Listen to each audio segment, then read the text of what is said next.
नमस्कार, स्वागत है आप सभी का हमारे चैनल इन्फो डेली हब में। आपको बता दें कि दिल्ली की राजनीति का एक अहम बदलाव सामने आया है। आम आदमी पार्टी के मुखिया अरविंद केजरीवाल को, जो पहले मुख्यमंत्री के पद पर रहते थे, विधानसभा में पहले नंबर की सीट पर बैठते थे, अब उन्हें 41 नंबर की सीट आवंटित की गई है।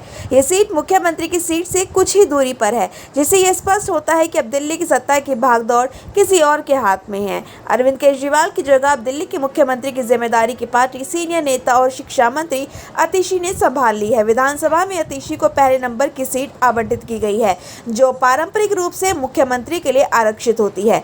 अतिशी की ये नियुक्ति आप पार्टी के लिए एक बड़ा कदम है और इससे ये संकेत मिलता है कि पार्टी अब नए चेहरों को अधिक जिम्मेदारियों के साथ आगे ला रही है। दिल्ली की राजनीति में अरविंद केजरीवाल के लिए सबसे करीबी सहयोगी मनीष सिसोदिया को भी एक नई सीट दी गई है। उन्हें 40 नंबर की सीट आवंटित की गई है, जो अरविंद केजरीवाल के बगल में स्थित है। मनीष सिसोदिया, जो पहले दिल्ली के उप मुख्यमंत्री रहे हैं, पार्टी के महत्वपूर्ण स्तंभों में से एक है। हालांकि उनके ऊपर चल रहे कानूनी मामलों के चलते वह इस समय सक्रिय राजनीति में उतने प्रमुख नहीं दिख रहे हैं, लेकिन पार्टी में उनकी भूमिका अब भी महत्वपूर्ण बनी हुई है। अरविंद केजरीवाल को मुख्यमंत्री पद छोड़ने के बाद विधानसभा में 41 नंबर की सीट मिलना इस बात का संकेत है कि दिल्ली की राजनीति में एक बड़ा बदलाव हो रहा है। और हालांकि केजरीवाल अब भी पार्टी के मुखिया हैं और राष्ट्रीय राजनीति में सक्रिय हैं, लेकिन दिल्ली की जिम्मेदारियां अब अतिशी और अन्य नेताओं के कंधों पर अधिक हो गई है। यह बदलाव केवल सीटों के आवंटन तक सीमित नहीं है, बल्कि ये पार्टी के भीतर और बाहर नई नीतियों और रणनीतियों की ओर इशारा करता है। अतिशी का मुख्यमंत्री के रूप में विधानसभा में आना और मनीष सिसोदिया का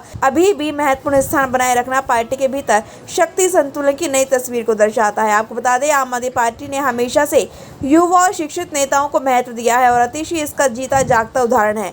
शिक्षा के क्षेत्र में उन्हें काम की व्यापक सराहना हुई है और अब मुख्यमंत्री के रूप में उनकी नियुक्ति से पार्टी ये संदेश दे रही है कि वह नई सोच और नई ऊर्जा के साथ आगे बढ़ रही है। अरविंद केजरीवाल के लिए 41 नंबर की सीट का आवंटन हालांकि कुछ हद तक प्रतीकात्मक हो सकता है, लेकिन यह भी दर्शाता है कि वह अब राष्ट्रीय स्तर पर अपनी भूमिका को और मजबूत करने की कोशिश कर रहे हैं। दिल्ली की राजनीति में अतिशी जैसे नए चेहरों को सामने लाकर आप पार्टी ने दिखाया है कि वह सिर्फ एक व्यक्ति पर निर्भर नहीं है, बल्कि उसके पास एक मजबूत नेतृत्व पूरी टीम है। इस बदलाव के बाद दिल्ली विधानसभा में विपक्षी दलों की प्रतिक्रिया सामने आई है। भाजपा और कांग्रेस ने इस सीट आवंटन को लेकर अपने विचार व्यक्त किए हैं। भाजपा नेताओं ने कहा है कि अरविंद केजरीवाल की सीट का बदलना यह दर्शाता है कि आप पार्टी अब भीतर से कमजोर हो रही है और नेतृत्व में दरारें आ रही हैं। वहीं कांग्रेस ने इसे सिर्फ एक औपचारिक प्रक्रिया करार दिया है और कहा है कि इससे पार्टी की कार्यशैली पर कोई फर्क नहीं पड़ेगा। फिलहाल के लिए इतना ही। क्या है इस पर आपकी राय कमेंट करके बताएं और जाने से पहले चैनल को लाइक, शेयर एंड सब्सक्राइब करना ना भूलें।